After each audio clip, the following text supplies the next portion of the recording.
Hi everybody, welcome to a new episode of your Frederish Cast. My name's Gary and here I am once again. So, quite well in advance, I must apologize for my, winter voice.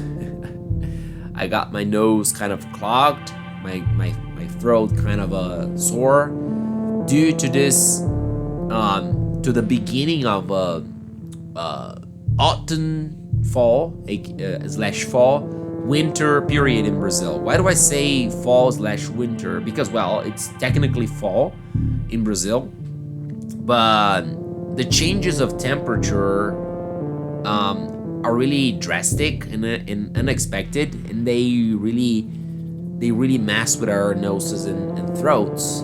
So this is the reason why you may hear me. I may sound a little noseless, I would say, but pay no mind. Don't you worry about it. Don't you dare worry about it, because today I got a quite amazing piece of work from the 19th century brought to you. Well, that's my Christmas gift in advance for you guys, and in a sort of an excusing way for my voice, for how I sound today in terms of throat and nasal sounds.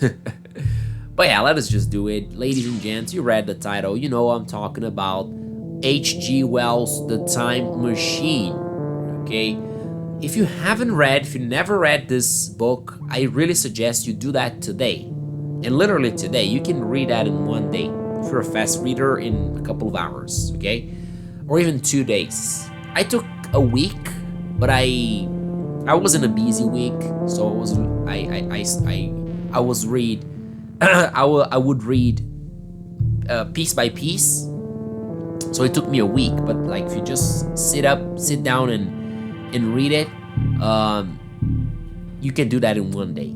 Okay, you don't have to be. It doesn't take a fast reader to read that in one day. A normal reader should do that in one day. So you can just perfectly do that today or the next weekend or whenever you feel like. But I'm getting ahead of myself. Why? Before that, you're gonna stay here with me, won't you? For this podcast, for today's episode. So, so why don't you just go grab a cup of coffee or something hot. I'm not gonna say beer, juice, water today. I mean, water, yeah, water always. So you're staying with me, aren't you? So go grab a cup of something so you can get relaxed. As I always say, whatever it takes for you to relax and join me in this quite amazing experience, I would say. So if you never read this book, I really, really, really, from the bottom of my heart, hope that my voice, that my the description of this story, it will contain some spoilers. Okay, so if you wanna read the book first, this is the moment for you to leave. Okay, I'll give you 3 seconds. Well, that's all right. You just pause it, so you leave it if you don't want any spoilers, because I will inevitably bring them up in order to describe my experience reading this amazing story, this amazing book, this amazing, as I said before, piece of work. Well, let me take care of my nose first, and then we can just continue. We can just jump into it. All right? Okay, so as I said before, the book was written in the 19th century, 1895. Let me repeat it, 1895, to be more specific. All right, so it's a 130-year-old book. Quite amazing, isn't it? All right, I'm not exactly sure, but every time I read or I hear some expert dropping comments on this book, I have the impression that this was, if not the first, one of the first time-traveling published stories ever. Okay, again, if not the first, it was one of the first time travel stories out there. Wow, double wow, I would say. So, but I, of course, it took me 35 years to read this book. So, aka a few months ago, I had this amazing experience reading. I bought this book about a year ago, but a year and a half ago. But it just got to read it a few months ago, and let me tell you, it was an amazing experience, as I already said. And let me just start from the start, okay? If you don't want to read a book, if you don't have patience, or if you're not into reading, okay, so you stick with me. I will kind of summarize the story, and you won't have to. Or if you want to listen to my summary of the story, and then you're gonna go read it, you're equally welcome.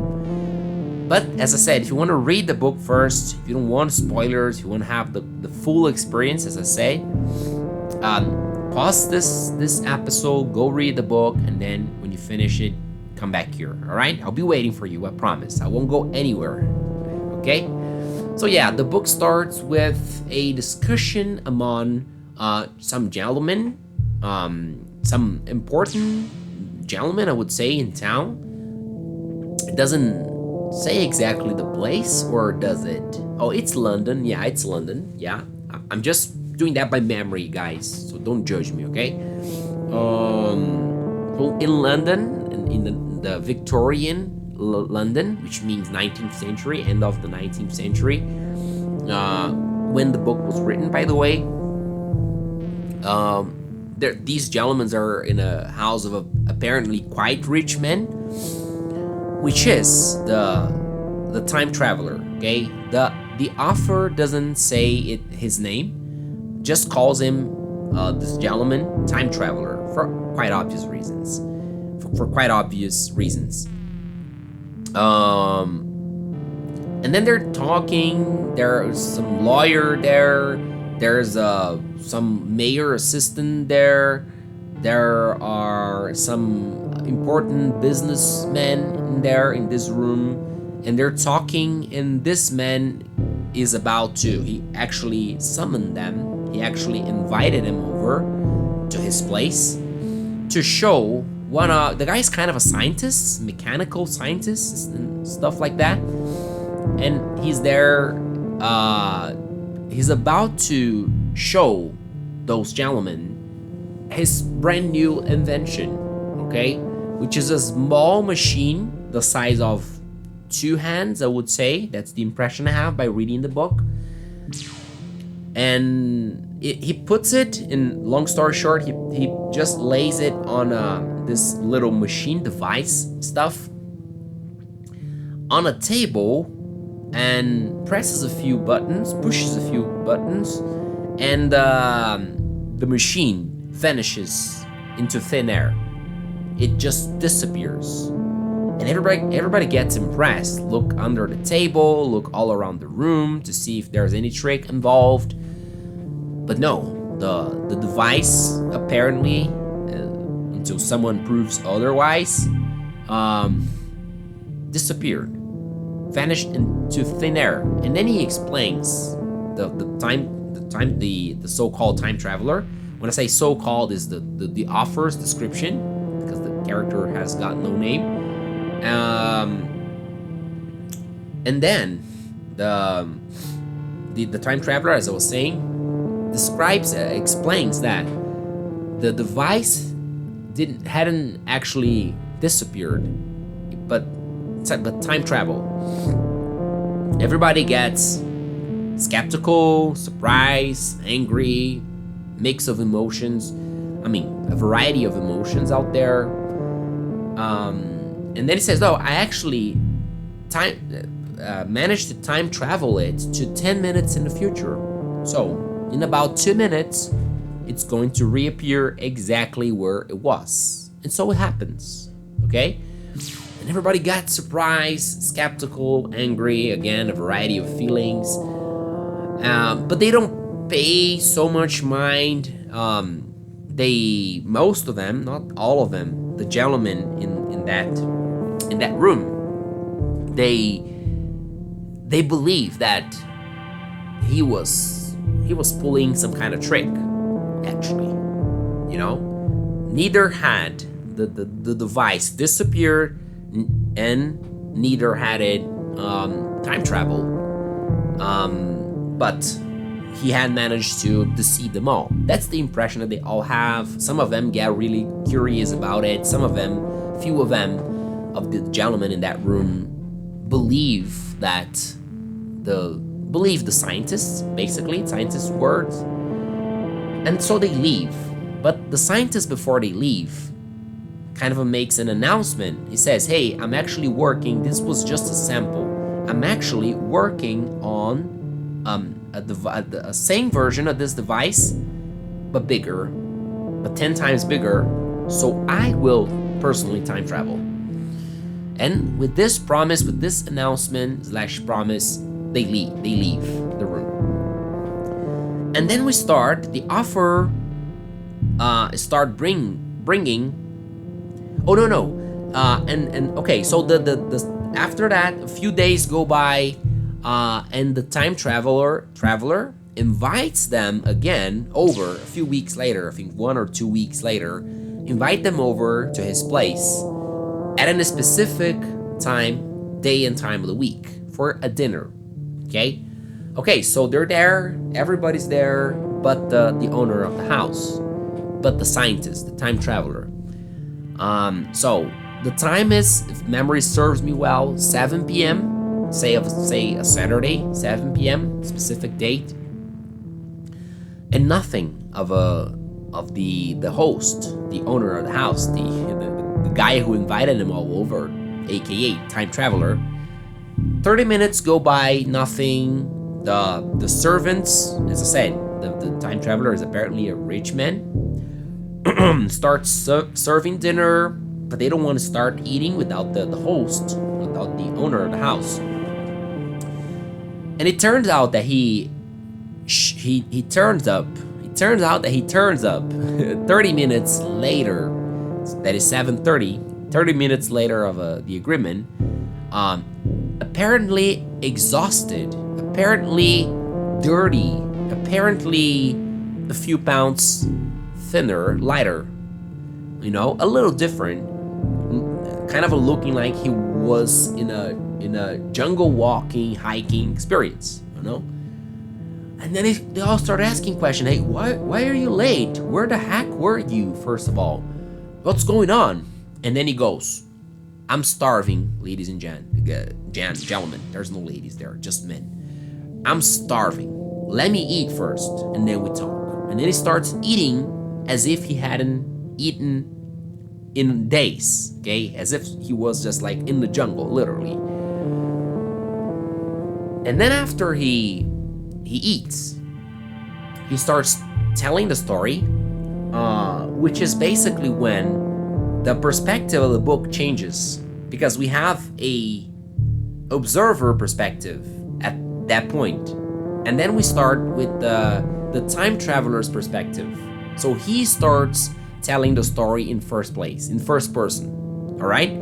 So the book from this moment on goes entirely under the perspective of the time traveler. Okay, and then we get to learn, we get to understand what exactly happened.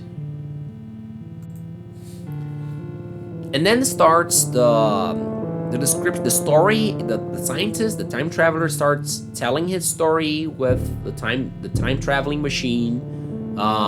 So he, without any ado, without any courtesy, just brings it up like, gentlemen, I did really manage to travel in time, to time travel. So I went to the future, okay? And he describes, which I'm gonna I'm gonna summarize this part, but he starts describing the time travel experience, which I'm gonna cut here, so this episode won't get any longer. But he brings like minutious details to the story, and it's pretty nice. Okay, But long story short, he ends up going to the year 800,000 and something. I don't remember exactly. Let me just take a look. Oh no, I won't take a look. That's not fun. If I look at Google right now, I want to have this spontaneous 101 talk here. Okay, like we're just having a cup of coffee as two old friends and talking. Okay, so he ends up going to the year 800,000. Okay, we're in 2025, so 800,000 years in the future. I think it's 802,000 and 802,700 and something, if memory serves me well. But make a long story short, 800,000 in the future, 800,000 years in the future. And when he gets there, the world is different. Well, that's what is expected, isn't it? But what he finds is a apparently quite peaceful, even childish humanity. Because the humans he finds are completely harmless, quite small. In fact, the time traveler describes them as looking like infants, looking like children. Okay, although they were all grown-ups. Okay, because there were even smaller creatures, which he instantly assumed as incorrectly as being the children of the future, right? But the grown-ups, the adults, really small, really they really look like young, okay, like children. All right, that's the perfect description. And then he starts exploring around, starts walking around, and he finds that they live in buildings. They live in a very simple and minimalist life. Okay, so they eat, they sleep, they make love up in the air. They don't. I mean, they talk. He tried to. The time traveler tries to learn their language and managed to learn a few of them, but he didn't get much success out of it. Okay, he was not too much successful out of it, at it, basically, because he finds out that these humans in the future have a real memory attention problem. They cannot pay much attention into something. So he just makes it clear in the story, the time traveler telling the story, when he started to try to learn more out of their culture and language and everything, and the creatures, I'm going to call them creatures, okay, they're humans evolved in the story. They're our descendants in the story.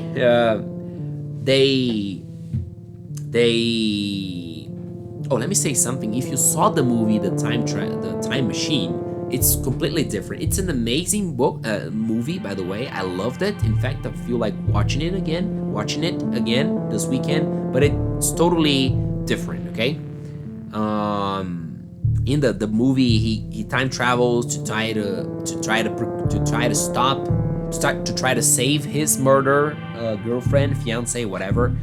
And in this story, there's no such thing. Okay, in the book, there's no such thing.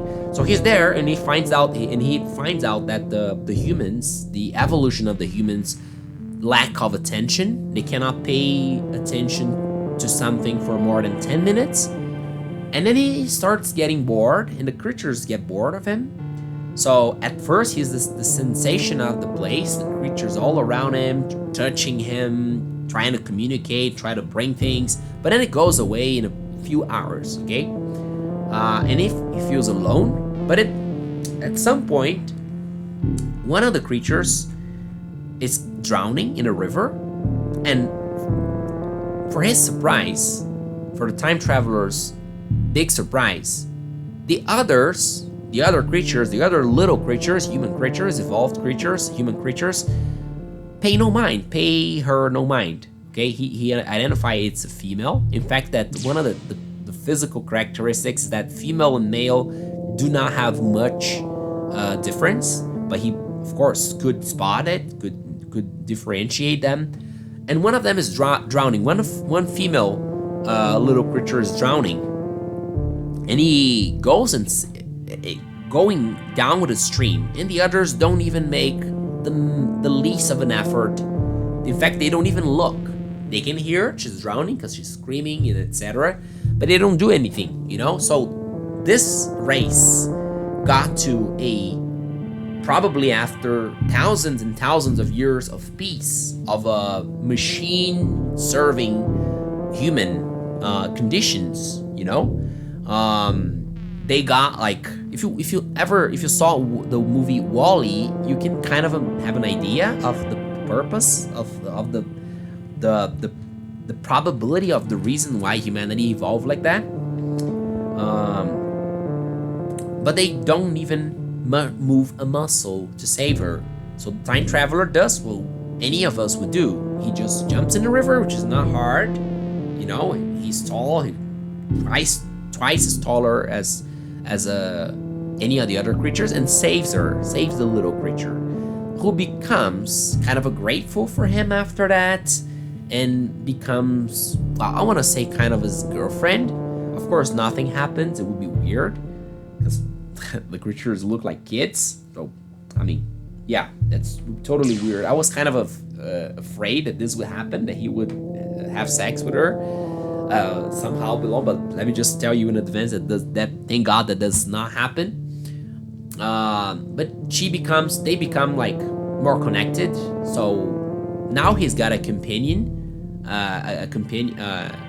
He's got company now. Everywhere he goes, the little creature that the time traveler names, actually I forgot the name, Lucy. Let's say Lucy, but that's not exactly the name. He gives her a name, or no, she already has a name, right? Because he asks and she tells him her name. But let's say Lucy, and they become friends.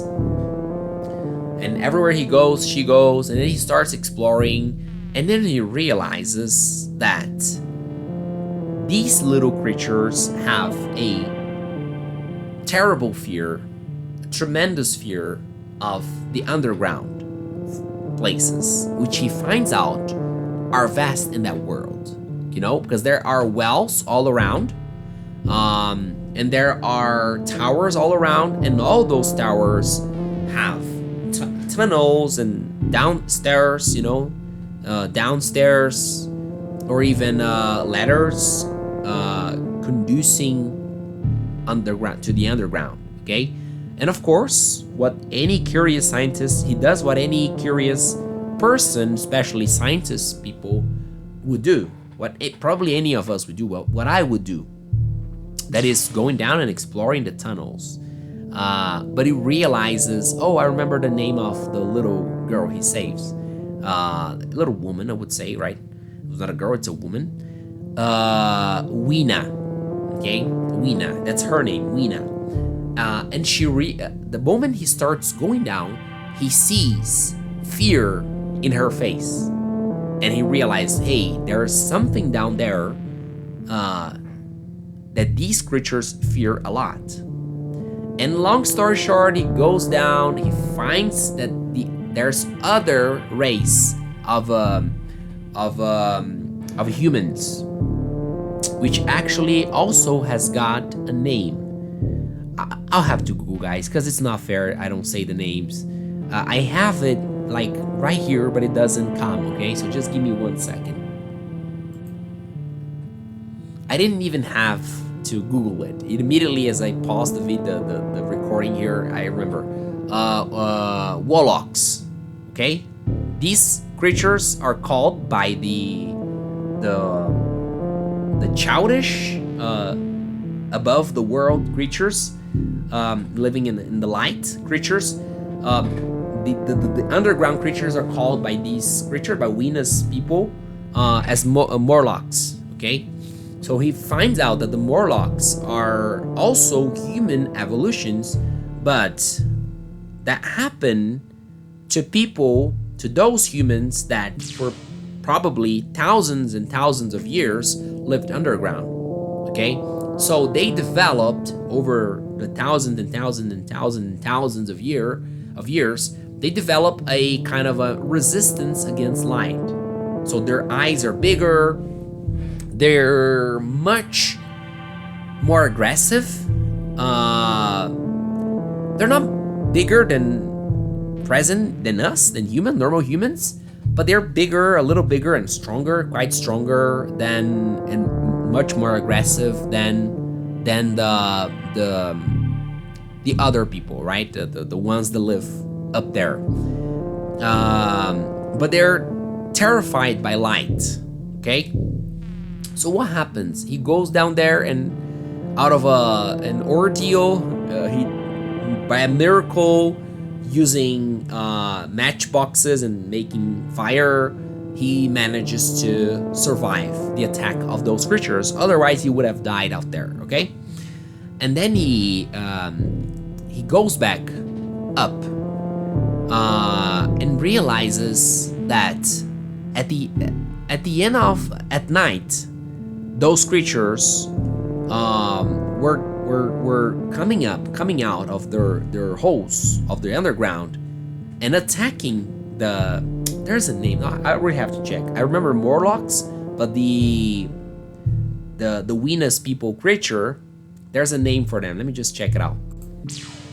The Eloi. Okay, the Eloi Venus race. Okay, the little creature, childish, in all senses, that live the world in the surface, and the Morlocks are the ones living in the underground. Okay, and then he realizes that the Morlocks were predators of the Eloys. Okay, and then he gets kind of concerned because he's developing feelings for Weena as a friend, I hope.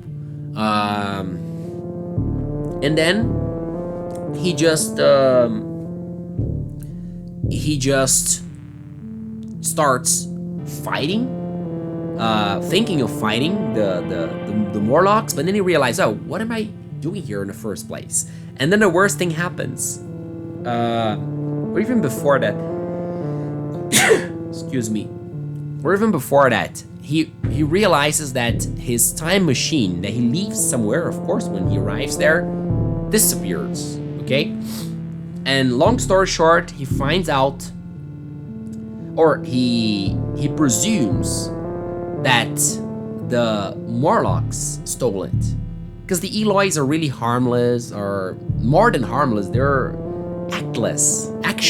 They would not, grab the time machine and take it. They wouldn't bother the effort, if you know what I mean.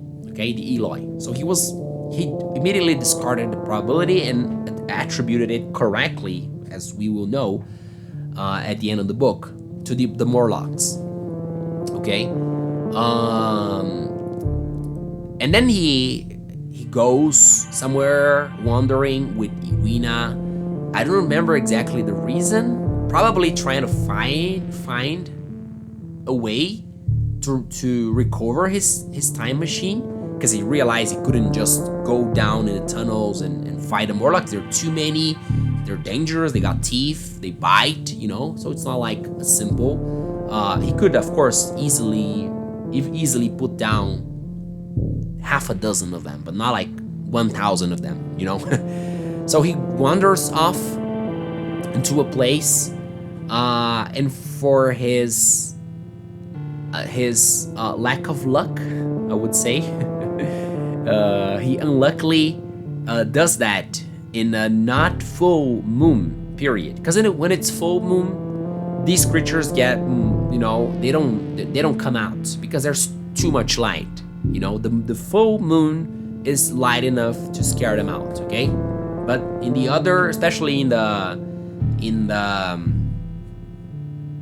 oh my gosh, I forgot it. I didn't want to say new moon, but I just find out.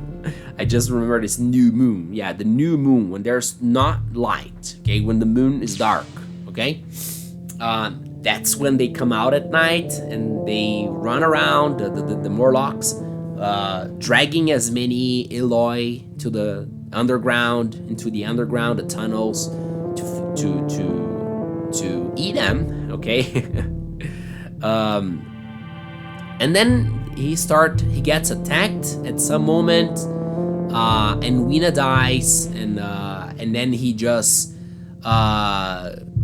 goes to a place around the place where the time machine was, which he suspected correctly that the time machine would be.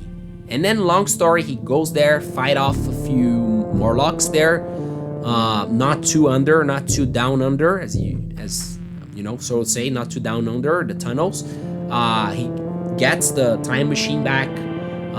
In fact, when he left, and first of all, for the first time, he left the machine. He removed a cable or a bar or something that would make time travel possible, so anyone wouldn't accidentally time travel. And then when he comes back, that part is with him, and he just reconnected to the machine and times travel to the future again.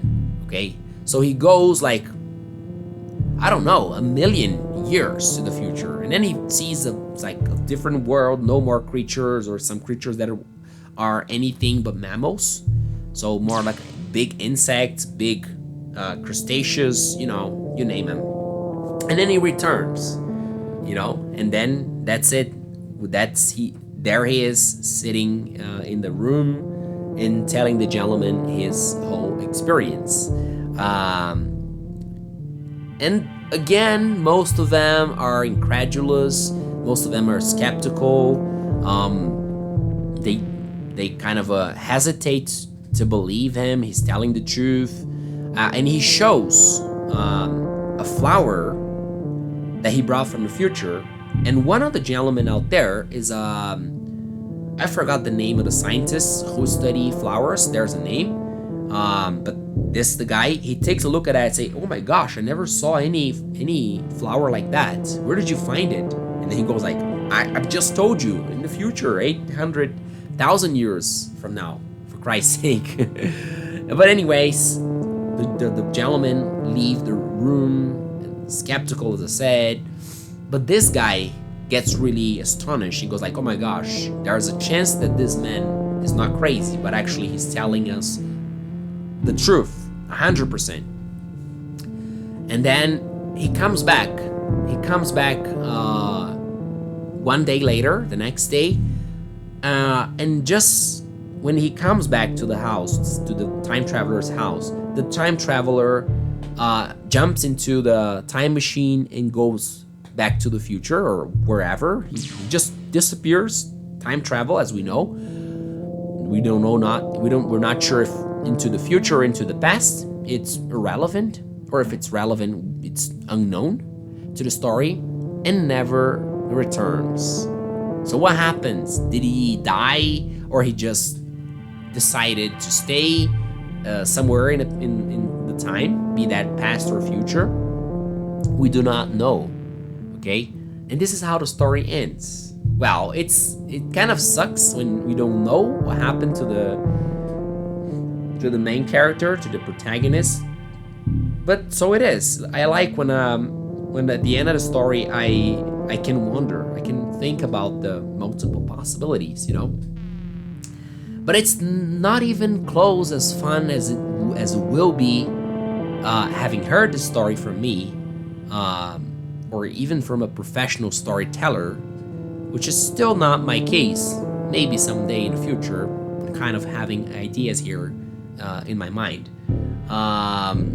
But yeah, okay, it's not even close as fun as it will be if you read the book, if you immerse in the story, you know.